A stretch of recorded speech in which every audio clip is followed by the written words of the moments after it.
This is tutorial number 30, and it covers the spline definition within Catia v5. To start off, open up a new Catia v5 part file, and once you've done that, let's go into the sketcher. So let's click Sketch, and click any of the planes. Now what I'm going to do in this tutorial is I'm just going to kind of give you a brief overview of the spline tool, and I'm going to give you a definition of the actual spline and how you can actually calculate and find the spline. Now, the spline tool is located right here, or you can go through Insert, Profile, Spline, and get the spline.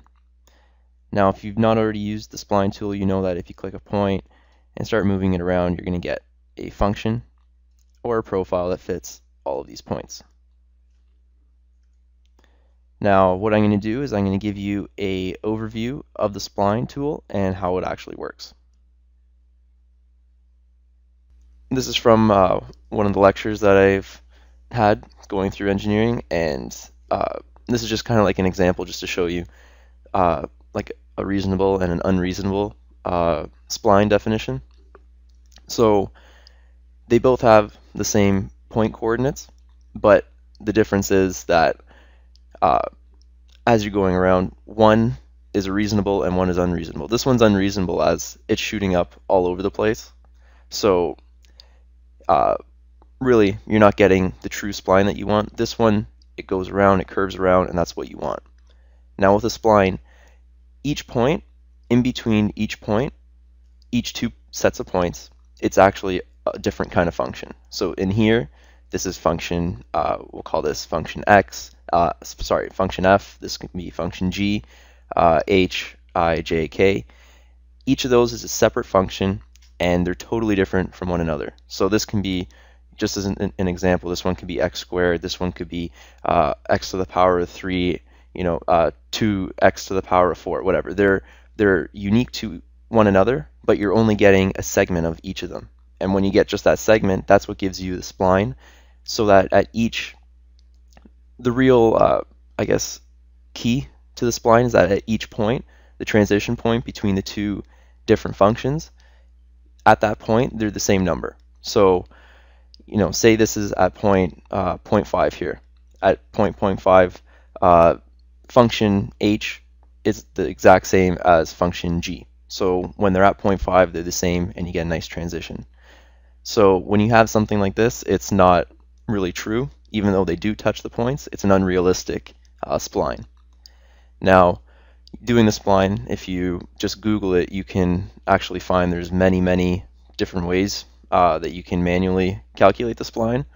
So if we go into Paint, I'm just going to show you a couple examples of kind of like what a different spline, what it's going to do. So say we had, say this is like the Y, this is the X, and say we have points going up just like this.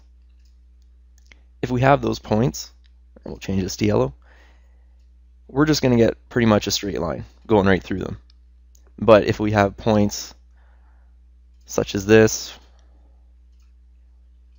we need 3 different functions here, since we have 4 points, to fill up and to create the function. So I'll just kind of freehand. So we can say it's going to look something like this.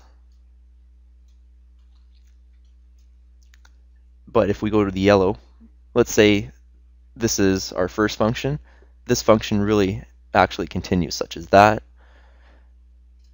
This function here is really something like that.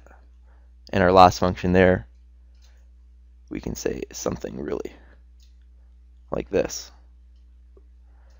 So you can see that we're kind of like cutting out patches of different functions and putting them together. So that's pretty much what the spline definition does.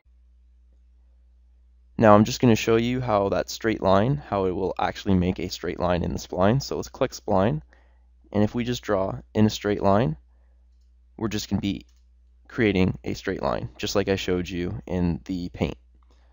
And if I do it kind of on an angle, it's still going to keep somewhat a straight line.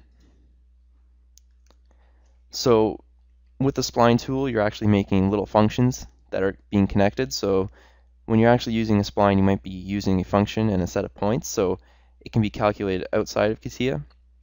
And if you want to actually see how you can calculate and derive a spline through hand calcs outside of Catia and just figure out actually how these functions are coming together, you can Google it, and there's numerous ways that you can either hand calc it, or there's probably some programs you can find out there that will calculate each function for you.